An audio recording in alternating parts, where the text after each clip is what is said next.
Hello friends, good morning students. आज एक बहुत ही ज़्यादा इम्पॉर्टेंट अनाउंसमेंट करने जा रहा हूँ। बेसिकली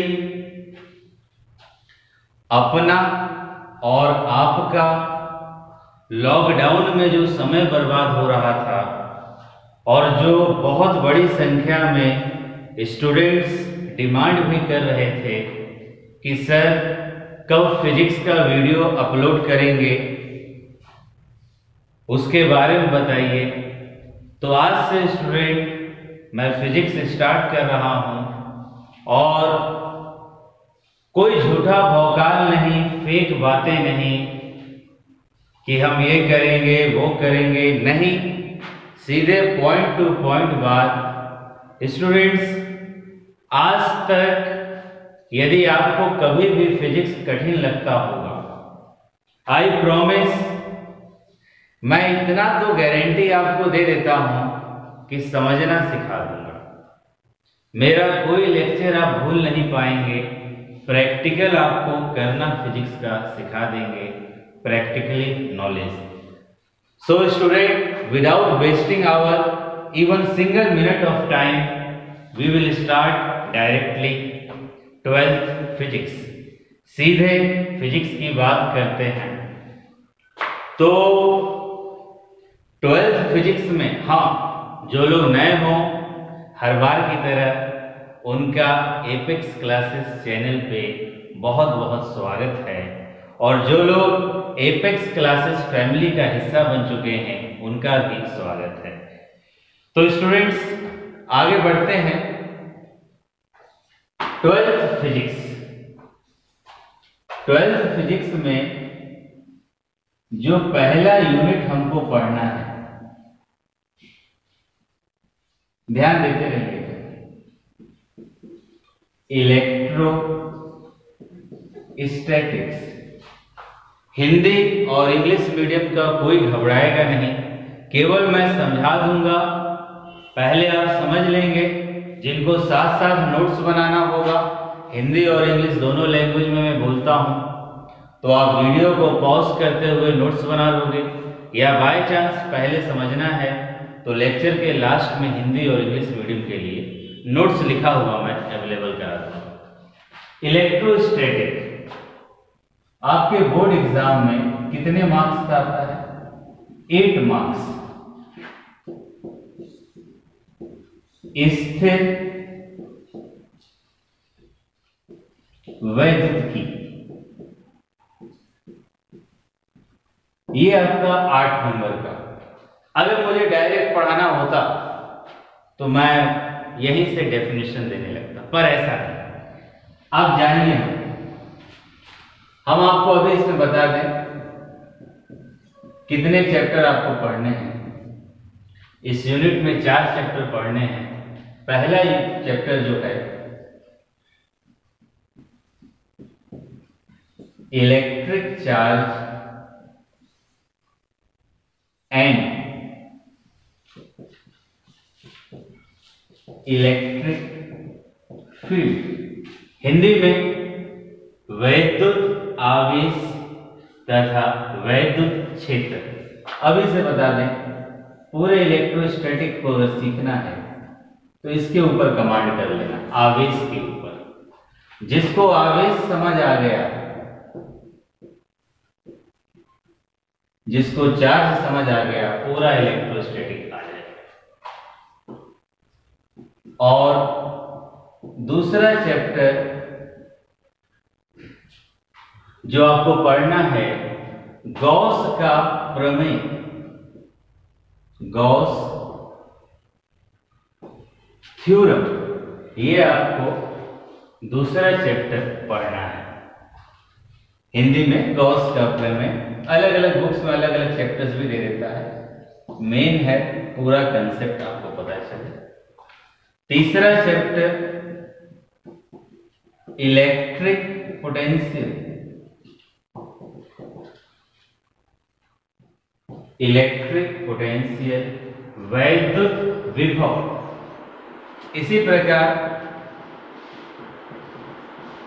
जो आपको चौथा चैप्टर पढ़ना है, इलेक्ट्रिक कैपेसिटेंस, यानी ये 4 चैप्टर मिलकर आपको कितना मार्क्स प्रोवाइड कर देगा? 8 नंबर। इलेक्ट्रिक कैपेसिटेंस हिंदी हो जाएगा वैद्युत धारिता। इत्मीनान से, अगर कुछ अलग करना है स्पष्ट बता दे। केमिस्ट्री का दुनिया अलग है, फिजिक्स का दुनिया अलग है। अगर कुछ आपको अलग करना है तो पूरे वीडियो को एक बार में देखना होगा। सोचोगे 10 मिनट अभी देख लें, बाद में फिर देखेंगे, ऐसे नहीं होगा। पहला वैद्युत आवेश तथा वैद्युत क्षेत्र, दूसरा गॉस का प्रमेय, तीसरा वैद्युत विभव, चौथा वैद्युत धारिता। ये 4 चैप्टर आपको इलेक्ट्रोस्टैटिक में पढ़ने हैं।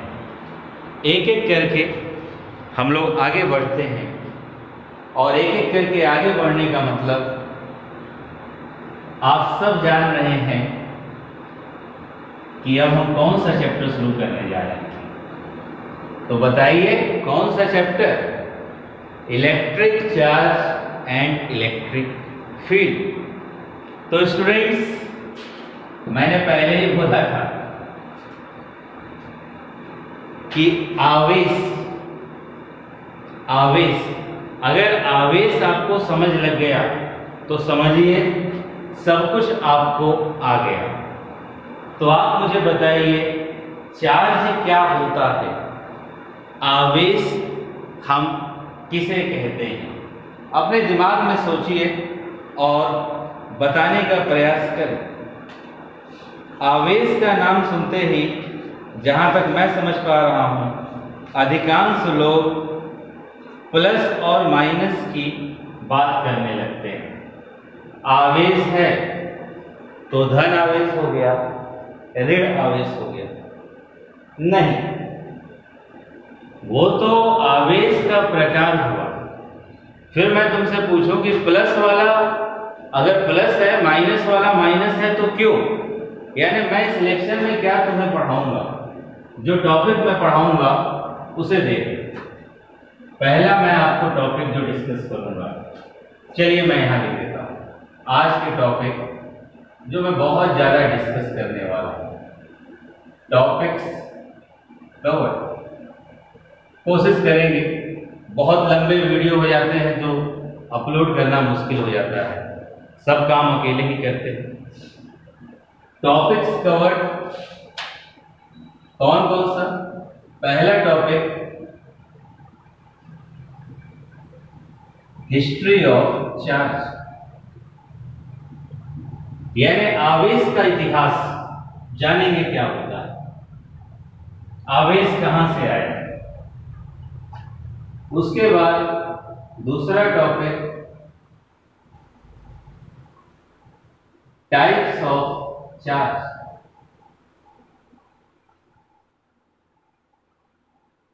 आवेश क्या है।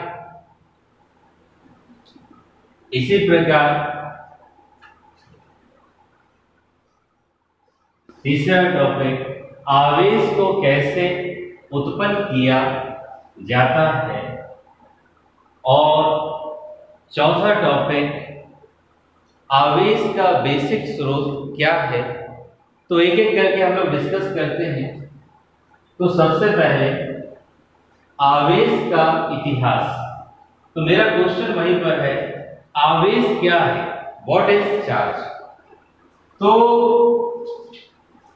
मैं आपको एक एग्जांपल से प्रैक्टिकली सिखाता हूं, ऐसे समझने में मजा नहीं है। देखो ये खाली ट्रे है ना, अब मैं इसमें आवेश आपको सिखाने जा रहा हूं। आप भी कर सकते हैं, कोई बहुत बड़ा कंसेप्ट नहीं है, पर ये छोटी छोटी बातें हमें बेहतर बनाती हैं। मान लीजिए हम करने के लिए एक पेज ले लेते हैं। जैसे देखिए स्टूडेंट्स, मैंने ये पेज ले लिया। इस पेज के मैं बहुत सारे छोटे छोटे टुकड़े कर रहा हूं। देखिए, आवेश को समझने का यही सबसे आसान तरीका है। प्रैक्टिकली मैं इसके बहुत सारे छोटे छोटे टुकड़े कर दिया, जितना छोटा हो सके। अब स्टूडेंट्स,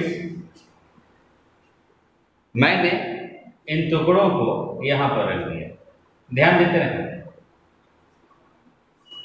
अब हमें आवेश को समझना है। आप सोचोगे कि आवेश कैसे, आप देखिएगा, उसे महसूस करेंगे। अब मैं क्या करता हूं,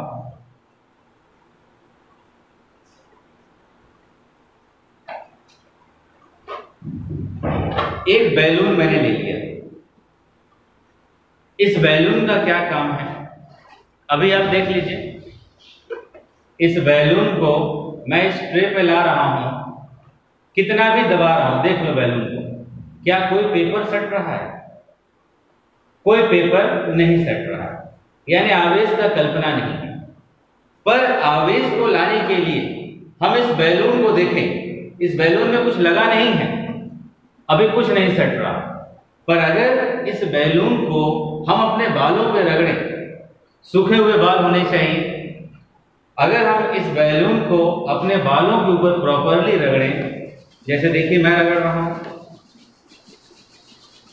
अगर हम इस बैलून को अपने हेयर्स के ऊपर रगड़ें और रगड़ने के बाद स्टूडेंट्स फिर हम किसके पास लेके आए, इस पीस ऑफ पेपर के पास, तो देखते हैं क्या होता है। देखिए, पीस ऑफ पेपर के पास लाने पे ये कागज के टुकड़े क्या कर रहे हैं, अट्रैक्ट हो रहे हैं। फिर से आप देखो, बाल गीले हैं हमारे, इसलिए जल्दी नहीं हो पा रहा है। सूखे बालों का ये प्रयास एकदम आपको दिखाई देता, जैसे देखिए,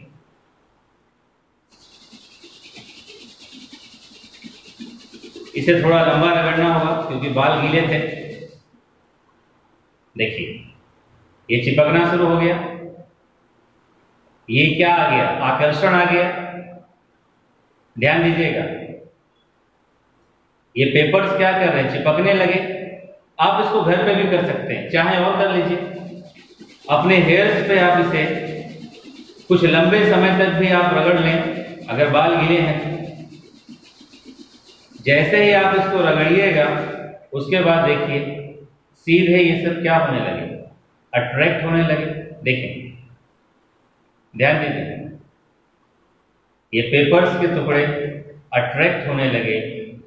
ये क्या साबित करता है कि कहीं ना कहीं आवेश उत्पन्न हो चुका है। तो इस आवेश के बारे में हम लोग जान गए। अब हमें डेफिनेशंस के जरिए इसे प्रूफ करना है, प्रैक्टिकली समझना है कि आवेश क्या है, चार्ज किसे कहते हैं। तो आइए समझने का प्रयास करते हैं। तो फाइनली स्टूडेंट्स, हमने क्या बना लिया, आवेश का डेफिनेशन। ध्यान दीजिएगा, अगर आपसे कोई पूछे चार्ज क्या है, आवेश क्या होता है, समझिएगा, it is the property of material. Property का मतलब गुण, मटेरियल का मतलब पदार्थ। It is the property of material due to which it exert force. It is the property of material due to which it exerts force on other particle or material is called charge. यानी हिंदी में हम कह सकते हैं विद्युत आवेश। विद्युत आवेश किसी पदार्थ का वह गुण है जिसकी उपस्थिति में वह पदार्थ किसी अन्य वस्तु पर जिसकी उपस्थिति में वह पदार्थ किसी अन्य वस्तु पर बल का अनुभव कराता है। यानी तुम देखो, मैंने बोला बैलून को जब मैंने बालों पर रगड़ा, इस बैलून को बालों पर मैंने रगड़ा, रगड़ने पर यह बैलून क्या करता था? कागज के टुकड़ों को अपनी ओर आकर्षित करता था।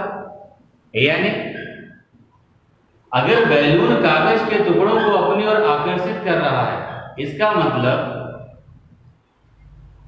विद्युत आवेश इस बैलून का, इस पदार्थ का वह गुण है, इस पदार्थ का वह गुण है जिसकी उपस्थिति में यह कागज के टुकड़ों को यानी दूसरे पदार्थ को अपनी ओर क्या कर रहा है? आकर्षित कर रहा है। यही कंसेप्ट है students. It is the property of material, गुण, किसी पदार्थ का गुण, ड्यू टू विच, जिसके कारण इट एक्सर्ट फोर्स, एक्सर्ट का मतलब लगाना, बल लगा रहा है किसके ऊपर? दूसरे पदार्थ के ऊपर। उसे हम क्या कहते हैं? आवेश यानी चार्ज। तुम बैलून को ही क्यों, कंघी को सूखे बालों के ऊपर रगड़ो, सूखे बालों के ऊपर कंघी को रगड़ने पर वो कागज के टुकड़ों को अपनी ओर क्या करेगी? आकर्षित करेगी। तो कंघी थोड़ी आवेश हुआ, आवेश तो एक गुण है, आवेश एक गुण है। ध्यान देना परिभाषा को, लड़के रटते हैं। आवेश क्या है?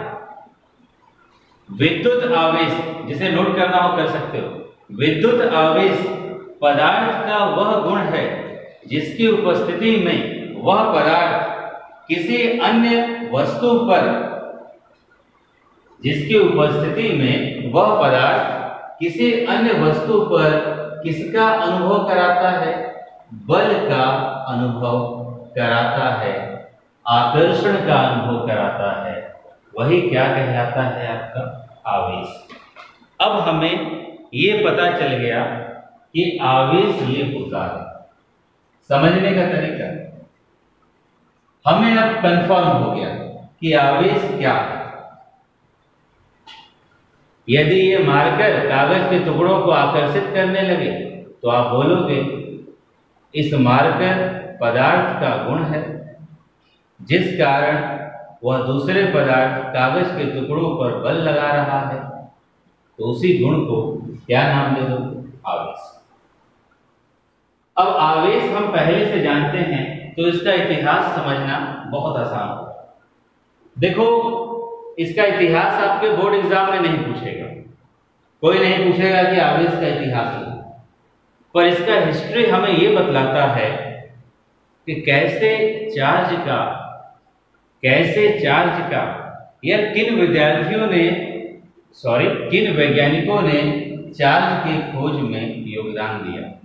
तो आपको बता दें, सबसे पहला योगदान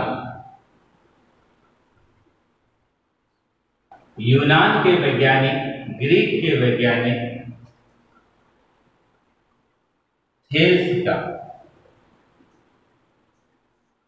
थेल्स नामक वैज्ञानिक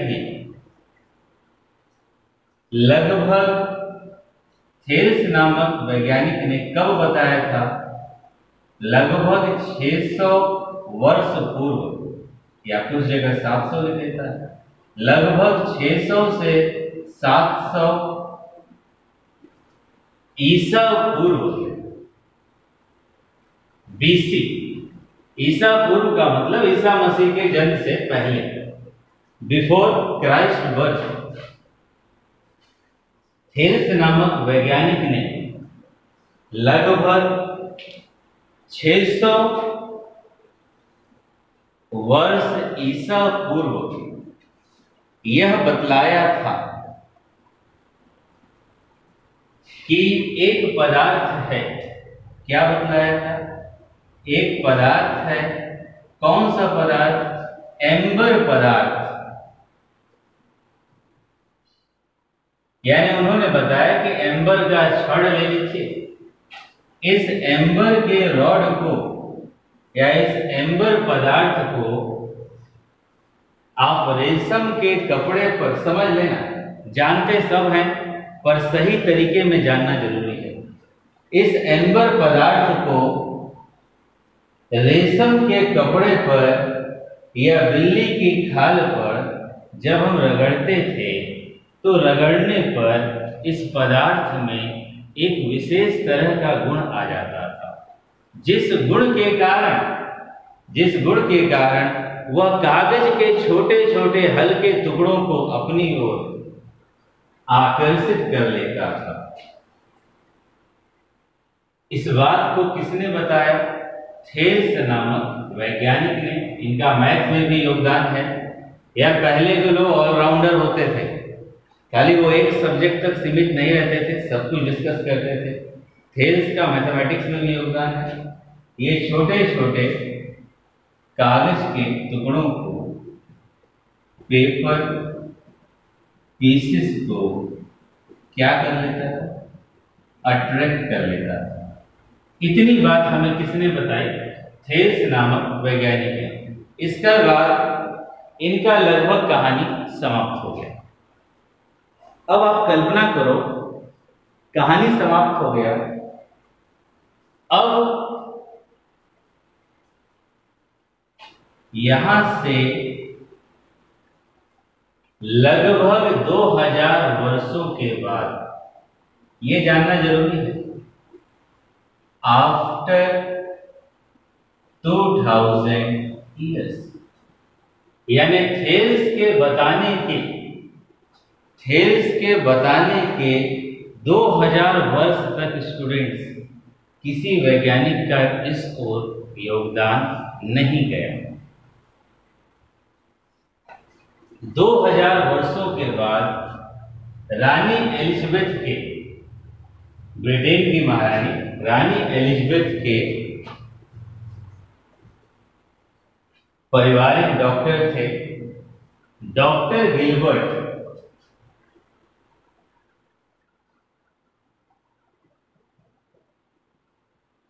डॉक्टर गिलबर्ट, उन्होंने 1600 ईस्वी में,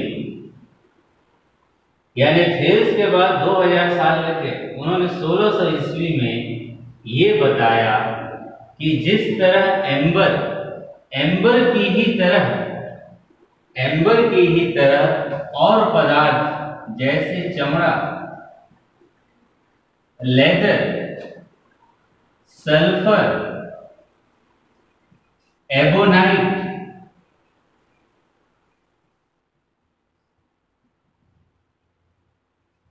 एम्बर की ही तरह अन्य पदार्थ जैसे चमड़ा, लेदर, एबोनाइट, सल्फर, कांच यानी लिड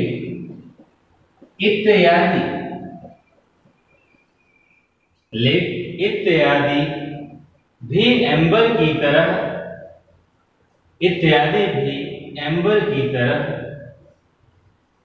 रेशम के कपड़े पर या बिल्ली की खाल पर रगड़ने पर वो भी किसको अट्रैक्ट करते हैं?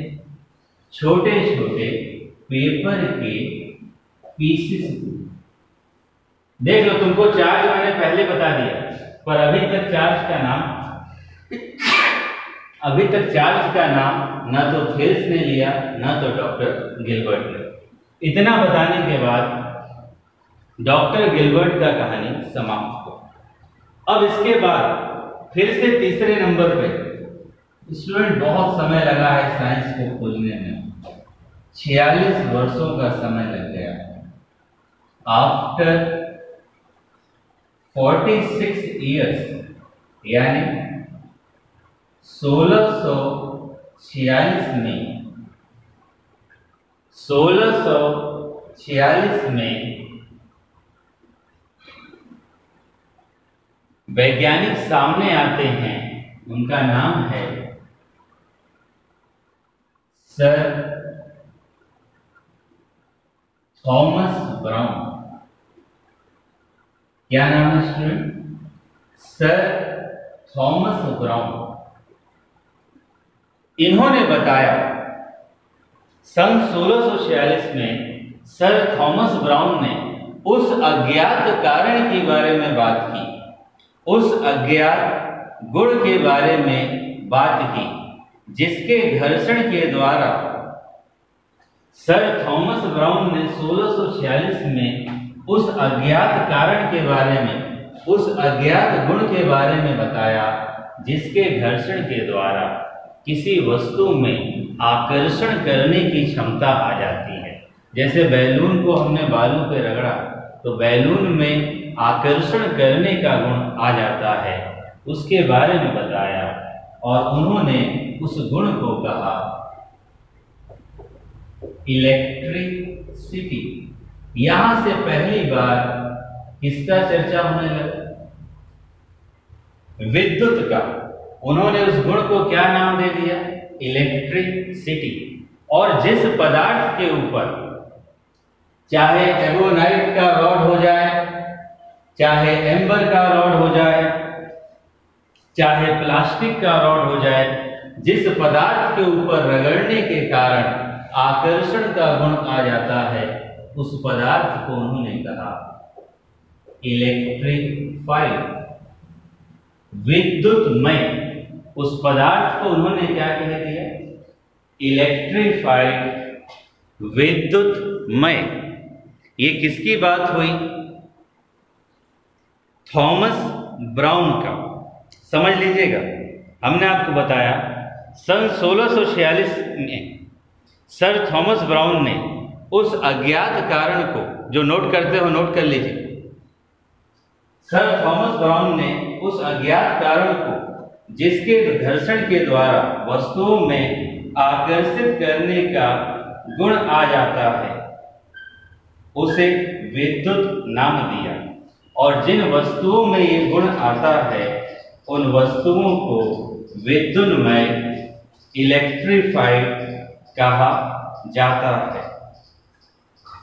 और घर्षण के द्वारा विद्युत का गुण आया तो उसी गुण को भी बोल दिया जाता है घर्षण विद्युत।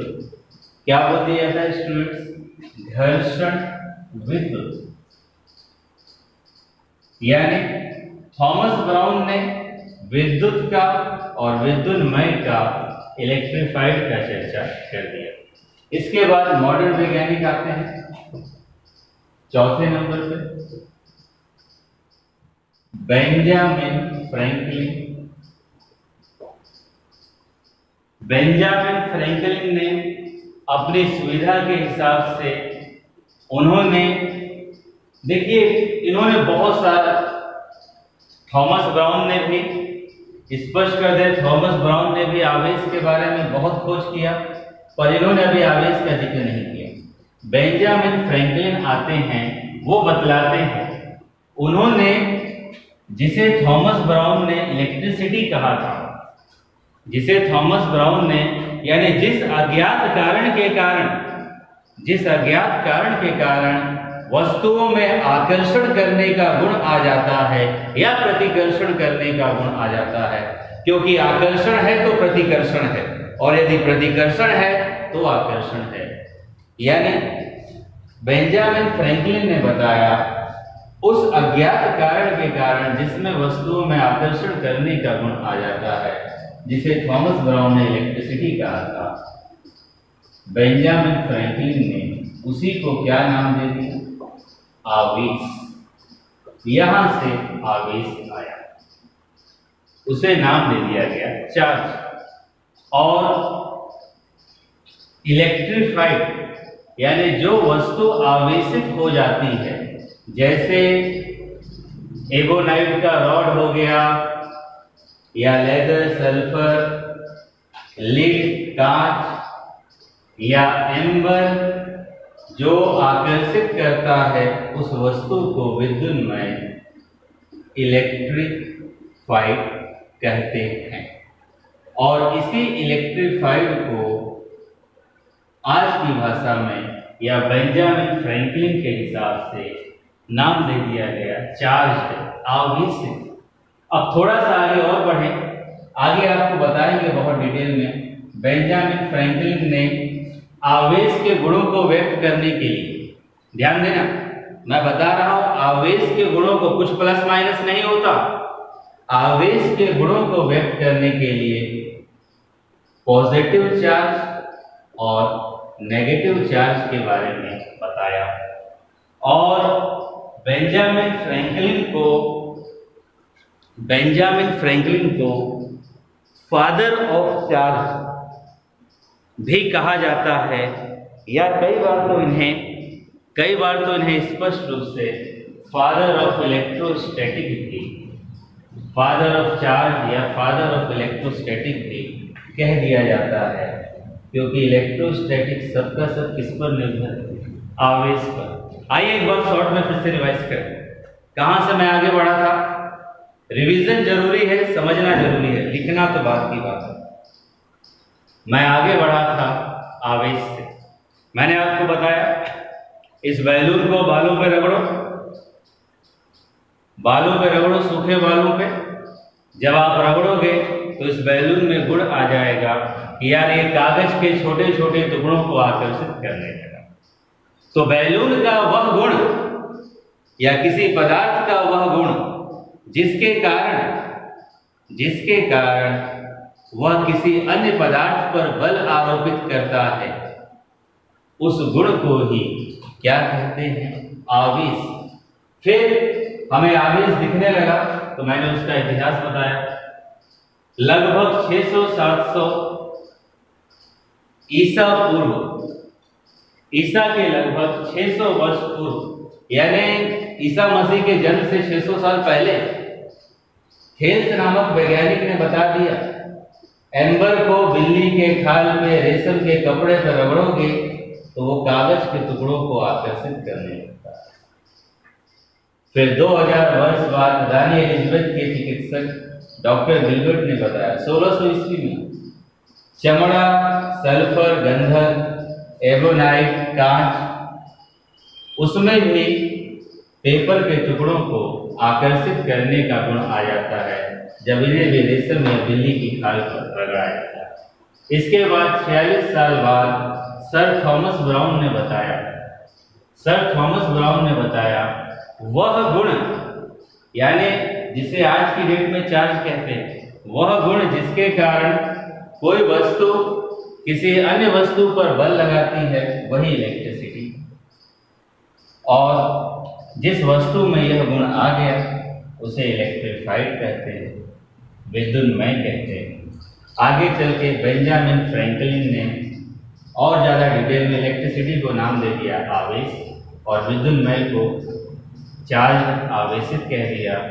फिर आवेश के गुणों को व्यक्त करने के लिए पॉजिटिव और नेगेटिव का कल्पना उन्होंने कर दिया।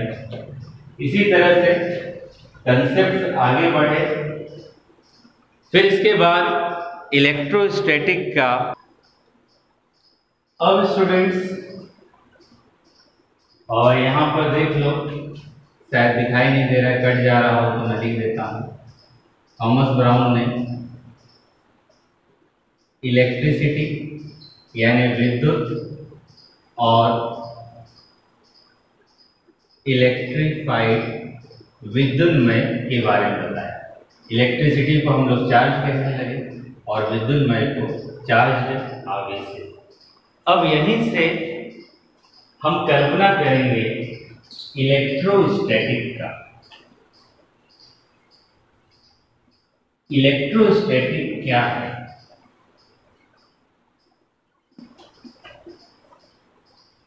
बहुत डिटेल में होगा स्टूडेंट्स, बेसिक लेक्चर है, अगर बेसिक ना आए तो फिर आप कुछ नहीं सीख सकते। इलेक्ट्रोस्टैटिक तक पहुंचने के लिए जरूरी है इलेक्ट्रिसिटी का कल्पना करना। इलेक्ट्रिसिटी यानी अगर दूसरे लेवल पे बात करें, विद्युतीय इलेक्ट्रिसिटी, इलेक्ट्रीफाइड। तो विद्युतीय क्या है, किसे कहते हैं? बहुत सिंपल सा जवाब, ध्यान देना। विद्युतीय का अगर डेफिनेशन मैं बोलूं द ब्रांच ऑफ फिजिक्स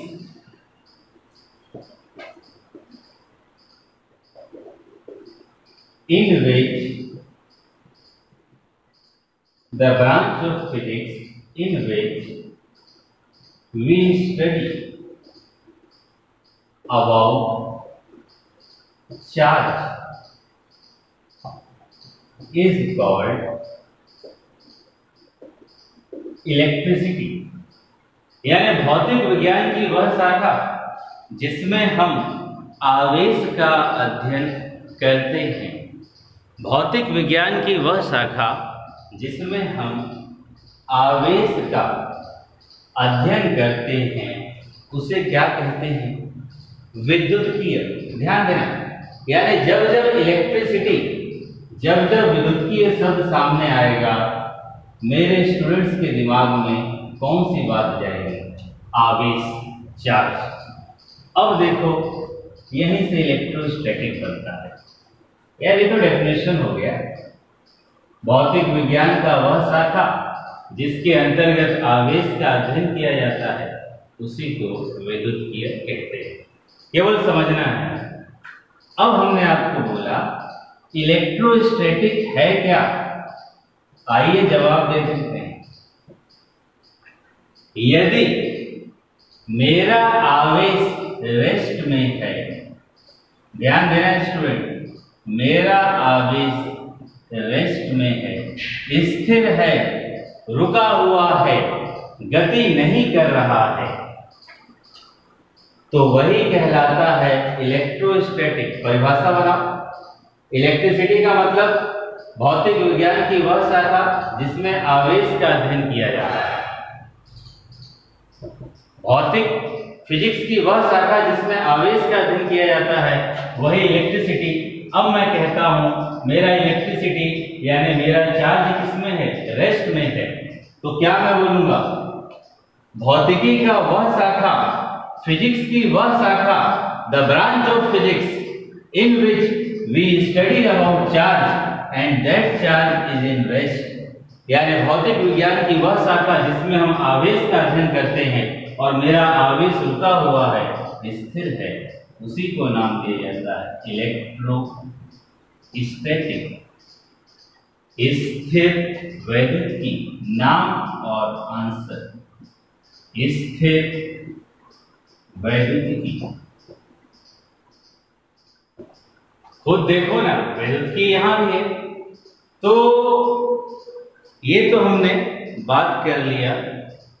दूसरे शब्दों में और देख सकते हो, आगे आएगा इलेक्ट्रॉन से जोड़ देंगे और वही किससे जुड़ेगा? चार्ज से।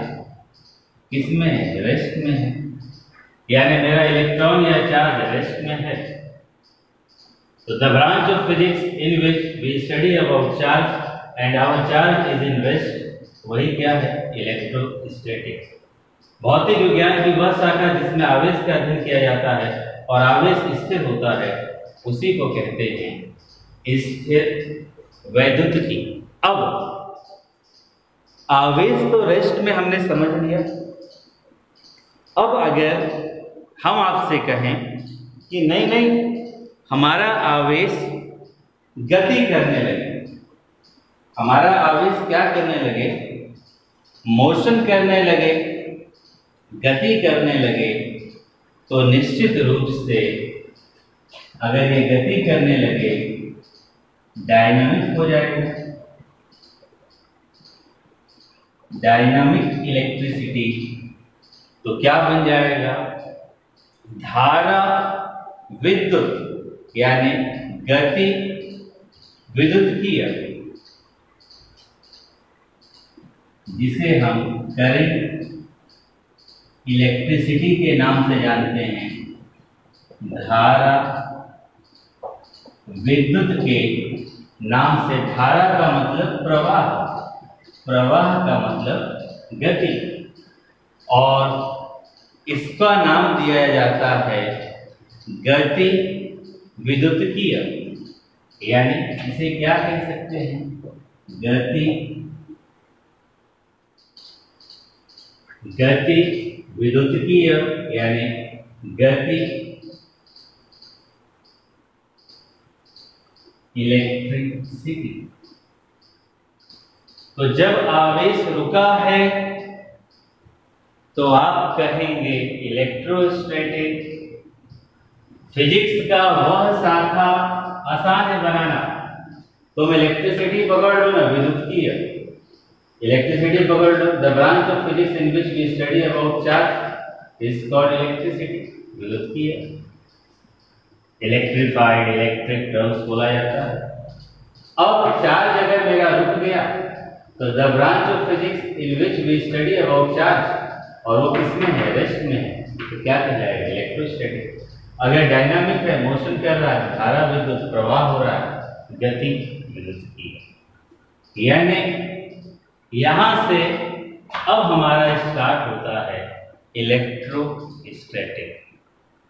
अब स्टूडेंट्स इलेक्ट्रोस्टैटिक और भी तरह से हम बता सकते हैं। जैसे एक और तरीका, इसके नाम के थ्रू बता सकते हैं, जो आमतौर पे हर बुक्स में आपको मिल जाएगा कि इलेक्ट्रोस्टैटिक क्या है। देख लो, मैं यहां भी बता देता हूं दूसरे तरीके से, जो आपको अच्छा लगेगा।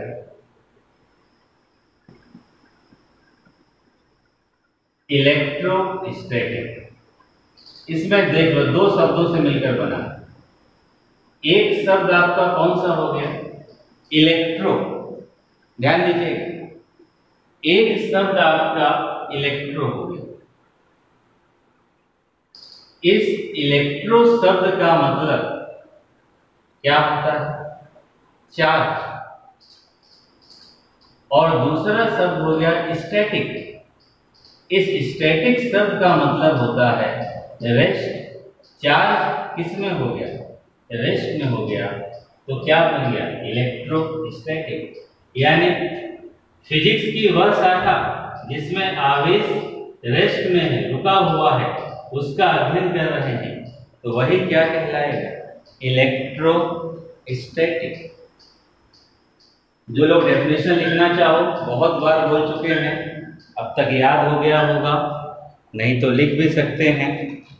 The branch of physics in which we study about charges which is at rest position is called electrostatic.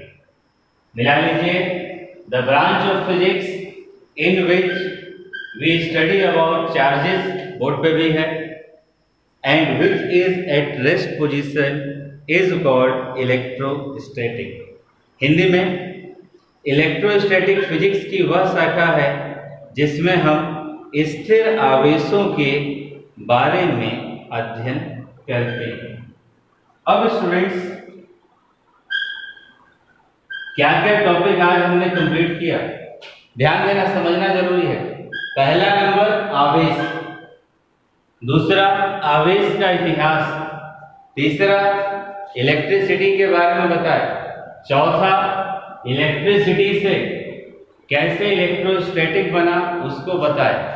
अब बताने जा रहे हैं आवेश कितने प्रकार का होता है, कैसे बेंजामिन फ्रैंकलिन ने आवेश के प्रकार के बारे में बता दिया। आइए उसको समझते हैं।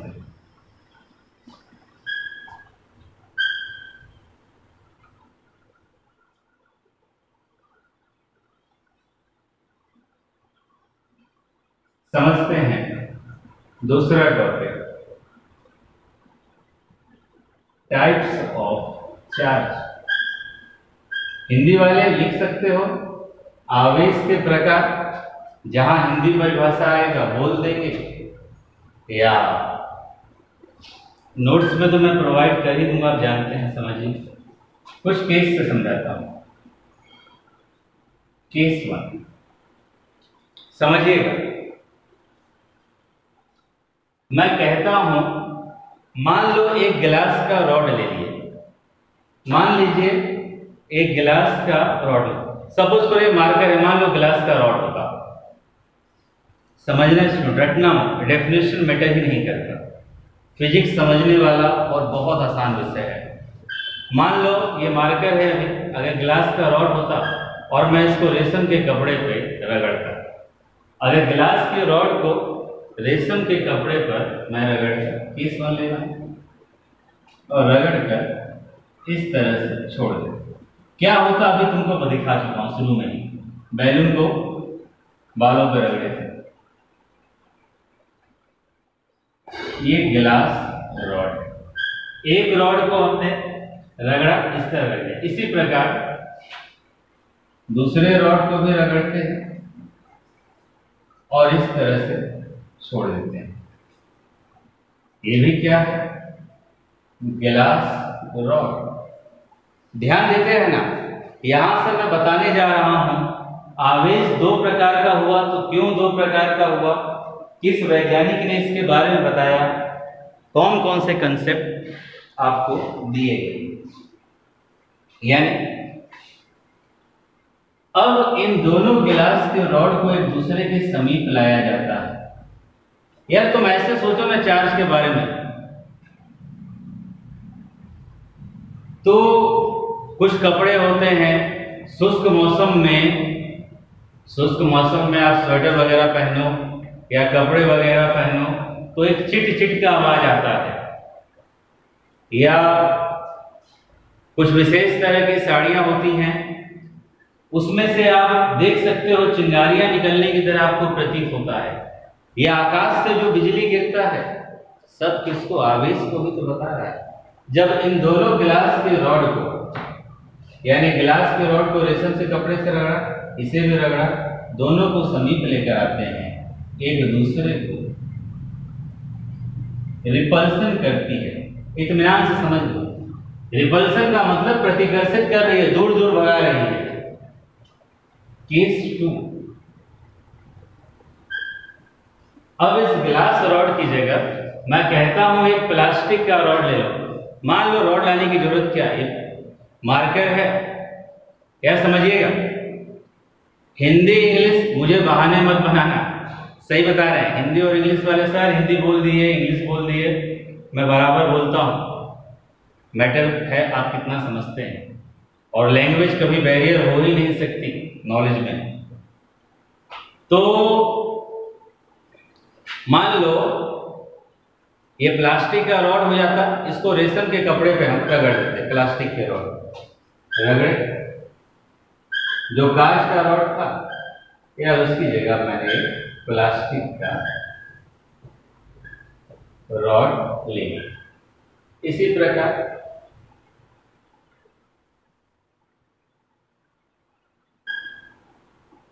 ये आपका दूसरा प्लास्टिक का रॉड, इसे भी रगड़ कर छोड़ दिए। अब दोनों को समीप लेकर आते हैं, तो यहां भी हमें क्या मिलता है? रिपल्सन, प्रतिकर्षण। यानी केस 1 और केस 2, केस 1 और केस 2 में दोनों ही जगह 2 कांच का रॉड, 2 प्लास्टिक का रॉड रेशम से टुकड़े पर रगड़ने पर एक दूसरे को प्रतिकर्षित करते हैं। यहां तुम चाहो तो ईगोनाइट का भी रॉड ले सकते हो, थोड़ा सख्त होता है, कोई फर्क नहीं पड़ता उससे। केस 3, अब मैं क्या करता हूं, ऐसा ही एक गिलास का रॉड लिया,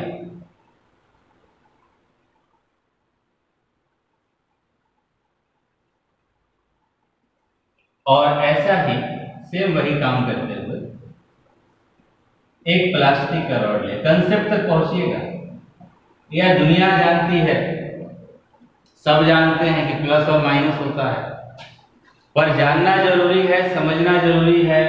प्लस माइनस हुआ तो क्यों हुआ, प्लस माइनस आया तो कैसे आया, क्योंकि अगर आप समझे रहेंगे तब आप कभी उस कंसेप्ट को भूल ही नहीं पाएंगे। तो अब एक गिलास के रॉड को और एक प्लास्टिक के रॉड को समीप लेकर आते हैं। जब इन दोनों को समीप लेकर आते हैं स्टूडेंट्स, आपको जानकर हैरानी होगी, यहां पर क्या लगने लगा? Attraction force. यहां पर क्या लगने लगा? Attraction force. और जबकि दोनों जगह यहां पर क्या लग रहा था? प्रतिकर्षण। यहां भी क्या लग रहा था? प्रतिकर्षण फोर्स। ये तीन बातें या ये तीन केस हुआ जो हमें आवेश के प्रकार के बारे में धीरे धीरे कंसेप्ट को क्लियर करेगा कि आखिर क्या क्या हुआ। तो केस 1 हमें क्या सिखाता है? हमें क्या सीखने को मिला? इंपॉर्टेंट पहले केस 1 या केस 2 हमें क्या बता रहा है? अगर यहां रिपल्सन हुआ तो ये सबसे पहले हमें बता रहा है सेम बॉडी यानी समान पदार्थ है सेम चार्ज। कौन सा होगा हमें नहीं पता। समान बॉडी यानी सेम, समान बॉडी पदार्थ, समान पदार्थों में समान आवेश होगा तो प्रतिकर्षण लगेगा, रिपल्सन लगेगा। एक बात हमें पता चली केस 1 और केस 2 से। केस 3 से भिन्न भिन्न पदार्थ, डिफरेंट असमान पदार्थ, different body have different charge और भिन्न भिन्न प्रकार का आवेश होगा तो एक दूसरे को क्या करेगा? आकर्षित करेगा।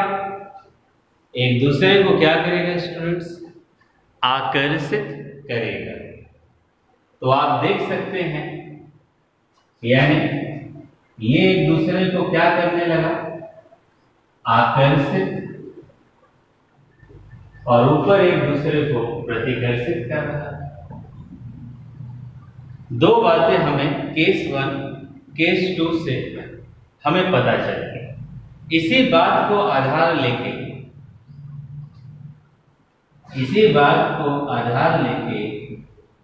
डूफे नामक वैज्ञानिक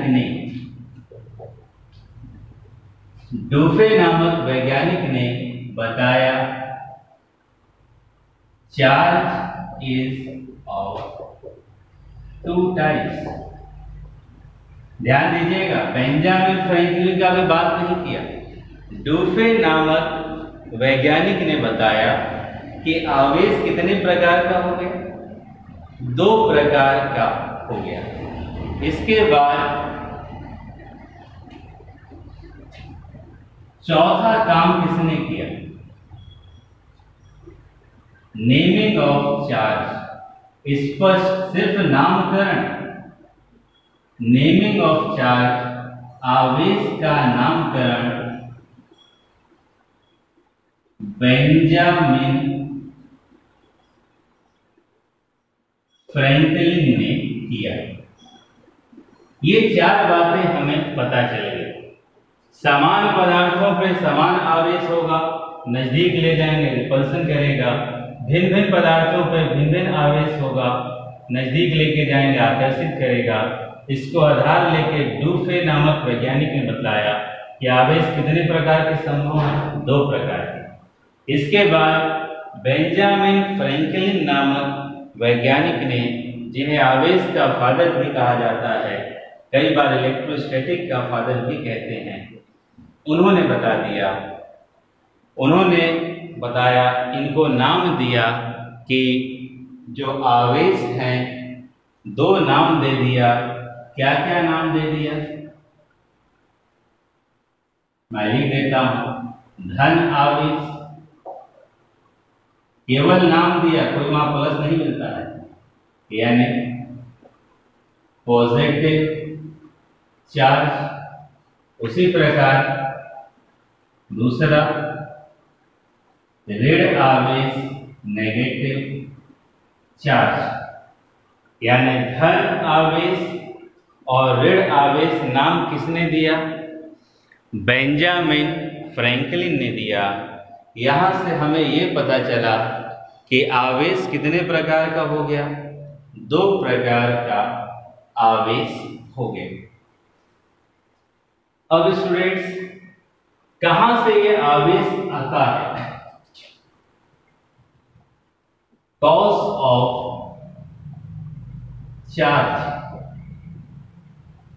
आवेश का कारण, कॉज ऑफ चार्ज यानी आवेश की उत्पत्ति कहां से होती है।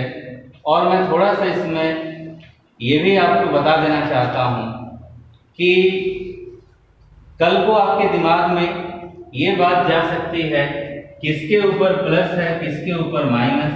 तो गिलास रॉड के ऊपर प्लस होता है, प्लास्टिक के ऊपर माइनस होता है। एक छोटा सा होमवर्क दे सकता हूं, मन तो कर रहा है कि पूरा का पूरा पढ़ा दे, पर 2 घंटे का वीडियो हो जाएगा। एक छोटा सा होमवर्क देता हूं आपको, कमेंट में बता दीजिएगा अगर आ जाए। गिलास के ऊपर क्यों प्लस हुआ, प्लास्टिक के ऊपर क्यों माइनस हुआ। दूसरा होमवर्क, चार्ज कहां से उत्पन्न किया गया, आवेश आता कहां से है।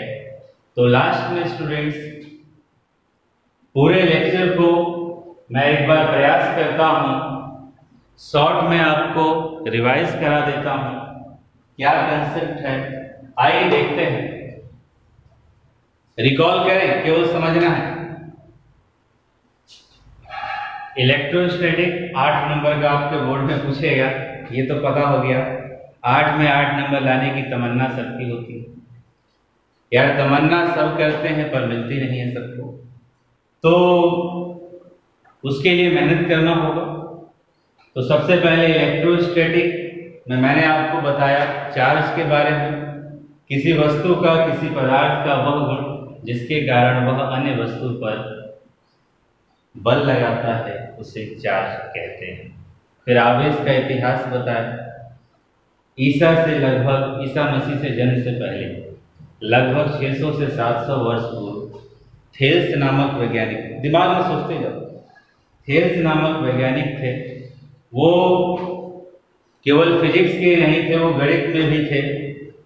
पहले के लोग बहुत ज़्यादा ऑलराउंडर होते थे, तो उनका गणित में भी योगदान है। थेल्स थ्योरम पढ़ते हैं हम लोग। तो थेल्स नामक वैज्ञानिक ने बतलाया था कि एबोनाइट का रॉड है, उसको रेशम के कपड़े पर बिल्ली की खाल पर रगड़िए तो कागज के टुकड़ों को वो आकर्षित करता है। 2000 साल तक वैज्ञानिकों का इस पर ध्यान नहीं गया। रानी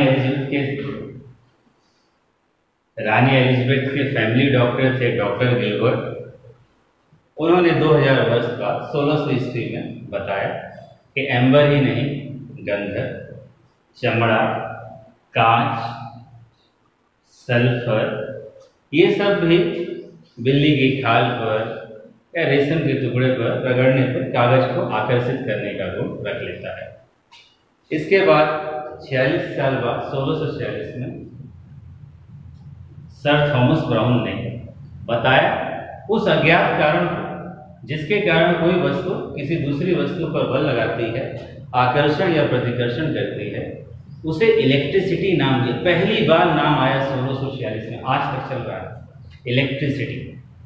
और जिस वस्तु में ये गुण आ जाता है, चाहे चमड़ा हो, चाहे एबोनाइट का रॉड हो, कांच हो, उस वस्तु को विद्युन्मय, ध्यान देना, विद्युन्मय इलेक्ट्रीफाइड करते हैं। आगे फिर मॉडर्न वैज्ञानिक बेंजामिन फ्रैंकलिन ने इलेक्ट्रिसिटी को चार्ज कह दिया, आवेश, और इलेक्ट्रीफाइड विद्युन्मय को आवेशित चार्ज कह दिया। फिर उसके बाद इलेक्ट्रिसिटी से मैंने इलेक्ट्रोस्टैटिक का परिभाषा बताया। दोनों का मकसद वही था, the branch of physics in which we study about the charges which is at rest, यानी भौतिकी का वह शाखा जिसमें स्थिर आवेशों का अध्ययन किया जाता है, उसे स्थिर वैद्युति इलेक्ट्रोस्टैटिक कहते हैं। फिर मैंने बताया कि चार्ज आया कहाँ से, टाइप्स कितना होता है। दो ग्लास रॉड भी रेशम के टुकड़े से रगड़े समीप ले गए, रिपल्सन।